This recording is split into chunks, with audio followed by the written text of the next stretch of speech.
Okay. All right. Welcome to another episode of Sand Hill Road. I'm here with Henry Shi from super.com, fabulous guest. He has recently transitioned from the CTO COO role to a board role, so he has more time to spend with me and sit down with us. We're here at the beautiful MindsDB offices in the Mission, a wonderful AI company here in San Francisco. I've been part of their SFAI collective community since day one. Great company, and thank you for hosting us here. And happy to have you here, Henry. Yeah, thanks for having me. And it's great to be here and share part of our journey and story. So quick intro, I'm Henry, co-founder of super.com. We're an all-in-one app that helps customers save and earn across a variety of services: travel, fintech, wallet, card, credit building, cashback, earnings, etc. With about 50 million users, do about $1 billion in sales a year, 150 million revenue, profitable. So it's been great growing the company and happy to share the journey with you. I mean, this is just amazing. More than $1 billion in transaction volume, 50 million in users, profitable, an overnight success story, 10 years in the making again. I think you started it right around 2016 when it was still the chatbot area. We're here today on election day. I remember election day 2016. Wow. That was the chatbot area Wow. when you started it. And now you took it all the way to a super app, almost like a WeChat super app for the US. Right. Yeah. So, one small thing is we don't actually call it a WeChat super app because people think about messaging and chat and WeChat. So we talk about more as a all-in-one app, and especially a theme-based super app. So around the theme of saving and earning money, not like an everything app, but really focused all-in-one app. But when we started in 2016, it was really just a simple chatbot.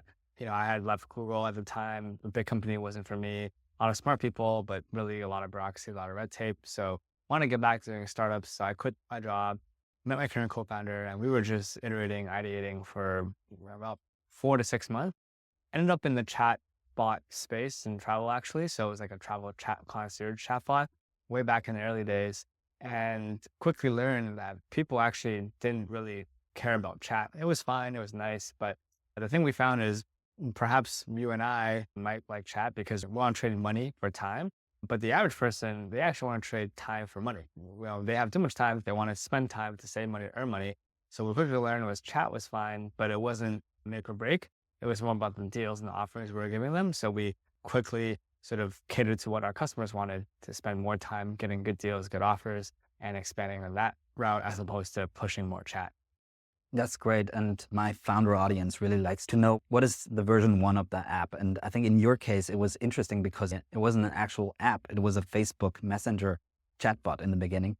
And you were basically on the back end answering things manually and really making sure that people got a lot of value out of it, even if it had to be manual, and growing the user base 1 user at a time.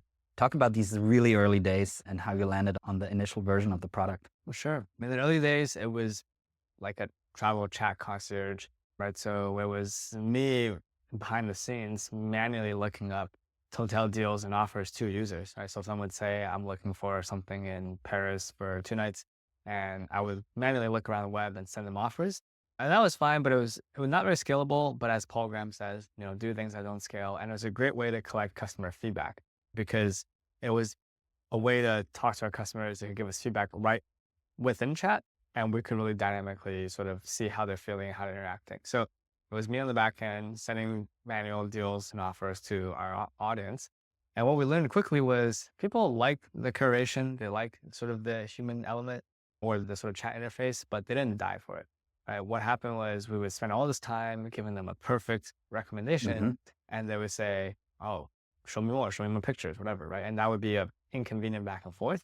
And then ultimately they would be like, okay, thanks for your offer. I booked it elsewhere because it was cheaper. So we quickly found out people liked the offer, the sort of recommendation, but they didn't die for it. What they really died for was the deals and the savings. So we thought, okay, there's probably less need of chat as a medium of service, more about the savings and deals. So we spent a lot of time sourcing backend, getting the best rates and offers, and then taking that theme and expanding that beyond just travel into everyday life, commerce, cashback, rewards, and things like that. How does it look like today? How much of it is super still sort of relying on preferential discounts versus being a search interface? Yeah, so we expanded the product a lot over the last 5 years into all-in-one app. So as a fun stat, over 80% of our transactions are non-travel, right? So they're across other use cases. Like we have our own card, we issue our own card, we do money movement, we do cashback, we do earnings. And also one of the things that differentiates us from the other sort of Rakutens and Honeys is we go very deep into the vertical integration. So we are our own merchant record, right? So we source the deals, we work with distributors, wholesalers, tour operators, et cetera, to get the best rates. We also are the merchant record. So we charge a credit card, we deal money, we process $1 billion of money flow or more a year. We also issue our own card. So we have a banking partner, we have our own card issuance with a program manager, we deal with funds, moving money, interchange. So we go very vertically integrated into the stack to control the customer experience. And that's how we're able to offer really good deals and really good offers and unique rewards and earnings opportunities because we control the whole sort of money movement flow and stack. So to answer your question, it's not really a search engine. It's the kind of whole end-to-end customer journey experience of what does it mean to be top of wallet, be a central place to save and earn, and through a variety of use cases. And you started out as the CTO, right? How did the tech stack look in the very beginning? You experimented with voice, you experimented with a lot of multimodal interfaces over the time. So I think you were perfectly positioned to sort of walk us through, how it went from an appless app to now a super app. Yeah, that's pretty funny and ironic, right? Because first, our initial thesis was back in 2016, not just our thesis, but the industry thesis was, here the apps were too saturated. It's hard to get people to download apps. Let's go make chatbots within the existing tools like Messenger, WhatsApp, iMessage, et cetera. That's why we started with a chat interface to keep it simple. There's no real front end work. The hypothesis was customer would like the chat interface, the simplicity of it, and we would get the benefits of not having to compete in a crowded app store for download and distribution. I think in hindsight, it was too early, and I think we're still too early. I mean, ChatGPT and things have definitely changed the paradigm on chat, but I'll talk about a little bit why I think ultimately the average consumer still doesn't really care about chat. Is what we found is, yes, these were some benefits, but the ecosystem within Messenger and WhatsApp never truly delivered. Like they didn't get enough distribution. It was hard to find. They didn't build the bot store. And most bots, frankly, were just not that good, right? They weren't that helpful. And the ones that maybe survived ended up being like, say, companion chatbots or maybe like consignment sort of high-end luxury shopping assistants. But the key point on customer feedback was that most average people don't care about spending money to save time. They want to spend time to save money, right? Like they would either spend an extra 30 minutes to save $5 versus paying $5 to save 30 minutes, right? And that's what we saw. So then we thought, let's give the people what they want. Let's listen to the customer. Let's listen to the data. Let's focus on saving that $5, right? For many people, it's a lot of money and it's a big deal. And it's a difference between maybe going on a trip or not. So we spent a lot of time giving what our customers wanted and giving them deals and offers, and now, across a variety of offerings and use cases, but really listen to data, listen to customers. And we realized that chat is a fine medium, but the traditional UI and app and interface and web and mobile web, it works great for a lot of people. Like they can see the room, the image, the location, they can know the offer they're getting, they can see their balance, right? They can have all these things, and visual UI is still good. So it worked out. That's kind of our evolution from appless to now an all-in-one app. And finally, on distribution, app distribution is tricky, which is why we rely on a lot of our own cross-sells and multi-product use cases to get people. And by increasing the frequency of our use cases, people had more reasons to download the app, right? You might not download Expedia because you might travel once, twice a year, but you certainly would download your Bank of America app because you're banking, every day. To double down a little bit on this, because I think you had a lot of organic vertical traction by being Snap Travel initially and really hyper targeting on that segment and then being able to expand from that. If you're doing programmatic advertising, it's easier to know, okay, I want to focus on person traveling from Miami to Las Vegas and he wants like a discount ticket versus trying to being the Walmart. And you can certainly not start out as the Walmart. What's the learning and what's the journey been from hyper targeted to now being an all-in-one app? Yeah. So I think growth and distribution is one of the most, if not the most important part about building any startup now, especially in consumer, right? It's not necessarily the best product that wins, that's important, but it's not sufficient. It is the product that everyone uses that wins. So we think about distribution and growth as a first-class citizen, as a P0 day one principle within our products, whatever we build and launch. So in terms of growth and scale and targeting, there's a common sort of need within our customer base. Right? There are people who are lower income, lower credit, who needs to save money, and there's 100 million Americans kind of who fit in that demographic. Now, when you talk about travel, you and I might be thinking about going a 5-star resort in Paris or Cancun, but for our customers, it's really a 2-star drive-by destination in somewhere in a local county, right? So our number one sellers are 2-star hotels, right? And then our customers also had a lot of similar needs. The majority were paying with debit cards, not credit, because they don't have access to a credit card. So we kind of saw the whole journey, and then we looked at the world of travel rewards, miles, points, status, right? You look at American Express, right? It's essentially kind of like an all-in-one app for the luxury customer. All right. But the irony of Amex is that anybody who has an Amex doesn't really need one. Anybody who needs one can't really get one. So it's like, how do we take that model and give it to everyone else who's maybe lower income, lower credit, who don't have access, but you want to provide access and give them the same ability, if not better ability, to earn discounts, rewards, benefits, cashback, credibility, et cetera. That's kind of the way we looked at our target audience persona and helping them in our mission in many ways too.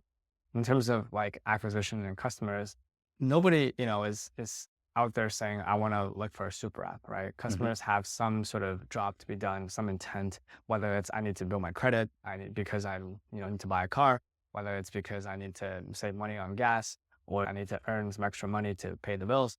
No one's saying I'm looking for a super app sort of in the blanket statement. So we target very specific intents, and we try to solve that job to be done as quickly, as easily as possible.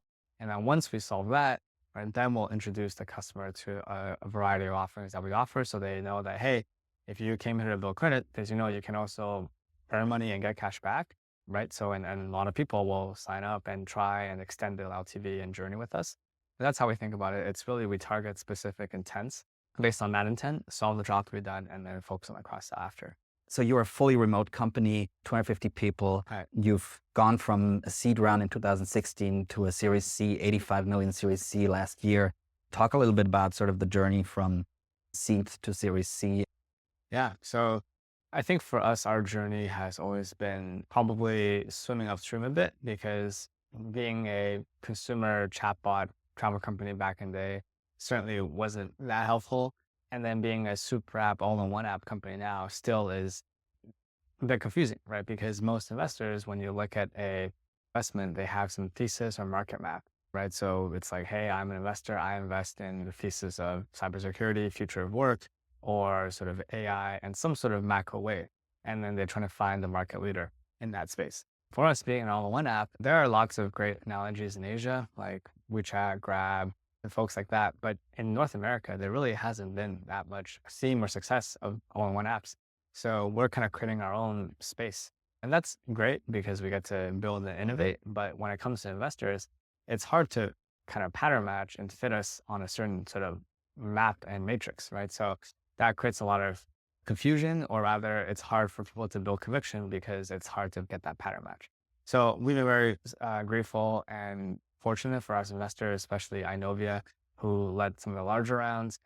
Patrick Pichette, he's the ex-CFO of Google, who's on the growth team at Inovia. It was great to have great people supporting us who are really supportive and enabled us to pursue this sort of all-in-one app journey. But definitely it's been sort of a interesting navigation as we sort of reinvent our story and our company and rebrand every couple of years. So hopefully Super.com is here to stay now with our all-in-one app, helping customers who are lower income, lower credit, help them save, earn across a variety of use cases, some real strong traction, growth, retention, and look forward to the next step of going public and crossovers in the next couple of years. And talking about the fundraising journey once again, like one by one, seed round, I think it was B Partners. It was one of the co-founders of Groupon. And then you graduated rather quickly actually to the Series A. And then Steph Curry came in. Talk about how it was fundraising in 2016, because it was a completely different market back then. Yeah, definitely a different market. I think we probably talked to, I want to say 100 investors for our seed. Wow. 98 said no, one said maybe one said yes, and we sort of just took it and got back to work, right? So we're very supportive of the partners at Life Bank, which is the fund of one of the co-founders of Groupon. A lot of this is based on relationship, people you build relationship with over time. The same thing with Steph Curry. He came in as part of our, I think, Series A2. The way we got Steph involved was Telstra was our investor at the time. They hadn't done a deal with Steph's manager, Brian's, on an esports company. So Telstra showed us to Brian, who showed Steph. He liked it and he was down. And I think we were his second or third investment. So yeah, it's a lot of it just the relationship and people and kind of building that network. There's a Harvard Business School case study about your success story. It basically chronicles the path through the pandemic, which was extremely difficult for everybody in consumer. And there were many uncertainties, but you muddled through and you're now profitable. Talk about this pandemic moment where you, like many other people who had consumer and travel exposure, were, scratching your heads for a bit, but came out much stronger. Yeah. So the pandemic was quite the journey for us because back then we were still mostly focused on travel, and overnight we lost 80% plus of our revenue, right? So we buckled up, rallied the team, got together and executed. And we actually ended up growing through the pandemic and becoming profitable. And that's sort of when we realized there's a lot more we can do for our customers than just travel. We were great operators. We can navigated the toughest of waters, and there's a lot more we can do. And travel is great, but it's something you do once or twice a year. But our customers were people who needed to save money and really didn't have a lot of access. So we thought, how do we help them in more ways than just travel? So really, that was when we did our Series B fundraise during the pandemic, before the vaccine.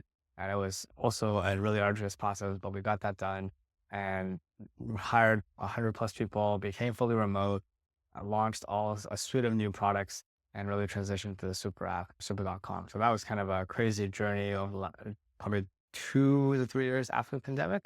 And now we're here across the other side, but it was definitely quite a journey. And I touched upon it before about the offsite that you had. And it's also in the Harvard Business School case study. And I think it was your idea. The offsite was held in Las Vegas, and everybody was thinking, oh, okay, let's go and party in Las Vegas. But then here comes Henry's idea. It was a very different kind of offsite in Las Vegas. And you had an empathy exercise in particular. So at that time, we had grown to be a fully remote company with hundreds of employees across North America. And we wanted to get everybody together to kind of celebrate our growth around and also build the camaraderie of getting people together. So we had some debates about where we're going to do it. And I made a pretty firm decision that we had to do it in Las Vegas, not because it was sort of a fun city, but because that was our number one market.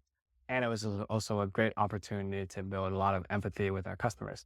So when we think about Vegas, we think about the strip, right? The fancy hotels and shows and the events. But actually, life in Vegas outside of the strip is quite different. So we spend time with our employees on the strip, but also off the strip with an empathy exercise where we gave everybody in team a check that they had to cash and then go to Walmart to prepare a full week of food and meals for a family of 4 on a tight budget, to really understand what it's like to save money, not because you like to save money, but because you have to. And that was a great empathy exercise. And turns out more than half the company had never even been to Vegas before, right? And that was our number one market. So it's really a way to really deeply walk in the shoes of our customers, understand their perspective, and so we can build better products and better serve our customers. And in terms of serving the customers, we talked initially about having the product market channel fit, which is a concept that you and Hussein, your co-founder, have talked a lot about. What's sort of your best practices here today? How do customers get in front of you? Is it integrations with certain apps? Is it certain channels that you found extremely useful? Because you guys have spent so much time honing this to perfection. What's sort of your consensus there on the best channels for the super product? Yeah. It's a great question. We use a framework internally. We call it the Product Market Model Channel Fit, PMMC. It's derived from Reforge, sort of Brian Balfour's 4 Fits model. By the way, Reforge is an awesome community about product and growth and probably world-class leaders and operators. I highly recommend everyone check it out. But we apply the framework really religiously to everything we build, right? So everyone knows about PMF or product market fit. Basically, are you building something people want? But PMF is not sufficient in this day and age to be a large, successful business because there are lots of great products, right? But if you don't have scale or channel distribution, you're not going to be able to win the market and scale as a company. So we think about distribution and channel and PMMC fit as a collective, first and foremost. And for us, it's been a variety of channels, right? There's only so many channels you can use, like organic, viral, word of mouth, SEO, affiliate, growth, sales, whatever. And there's certain channels that work for us. Some channels work better for some products, some for others, like the standard, Google, Facebook, TikTok, right? Some products work well on them, some don't. But because the good thing about being an all-in-one app is our different use cases can have different PMMC fits, right? Some could be free and organic based, some could be paid and sort of sales based, some could be referral based, incentive based. So it really depends on the use case and the PMMC. But we think about it as an equilibrium. If you change one part, you have to change the whole PMMC, right? So you can't just change the product and keep maybe the channel the same. Or if you change the model for monetization, you can maybe add or remove a new channel. So really it's an equilibrium. It's a great framework. We use it for everything we build, and we've seen a lot of success with it. I want to talk about your recent transition from the CTO and COO role to a board position. What does your life look like now? What are you focusing on?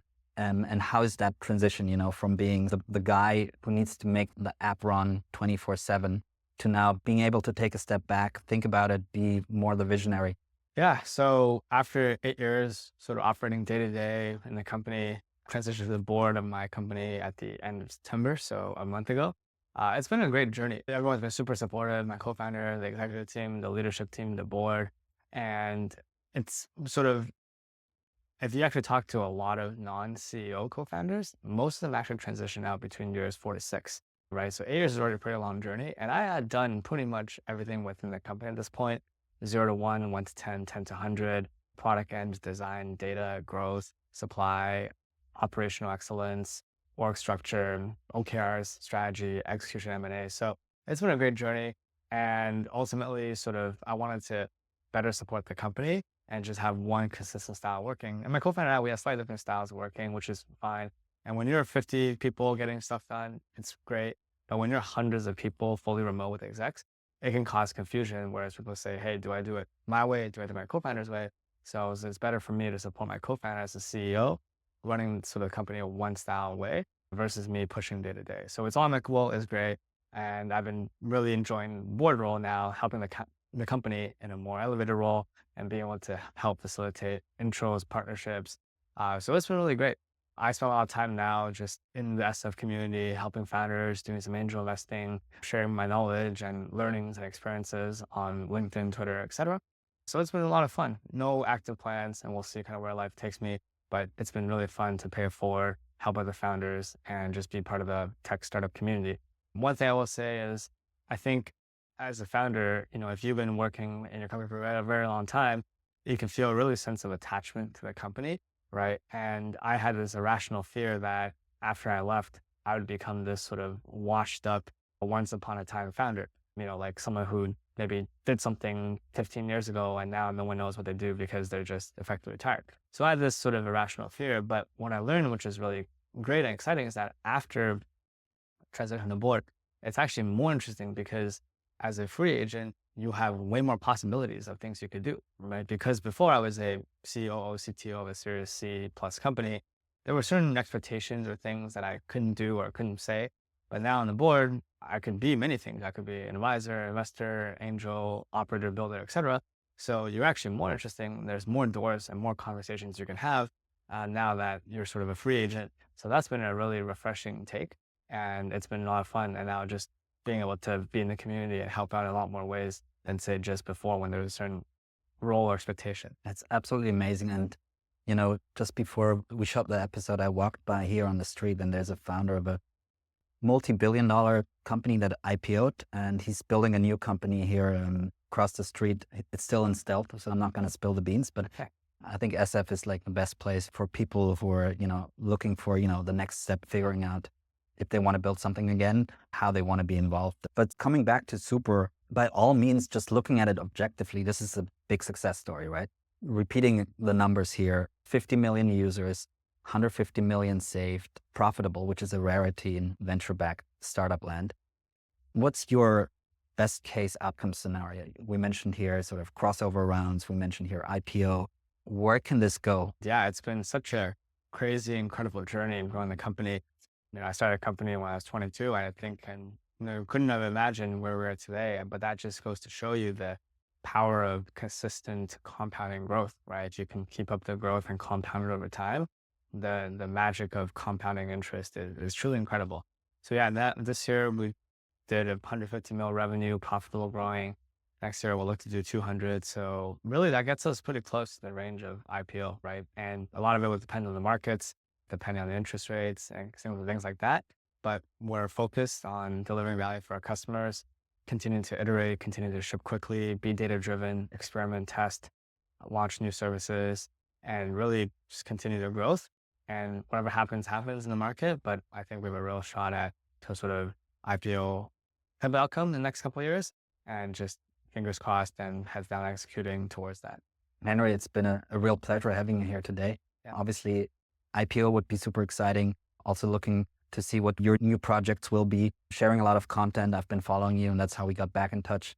Yeah, thanks so much. And thanks for having me. And for everyone else, if I can be helpful in the journey as a founder, as an entrepreneur, as a builder, as an angel, let me know. I'm sort of writing a lot more online, so happy to share my learning through my journey. But yeah, thanks so much. And Thank you so see you much. around.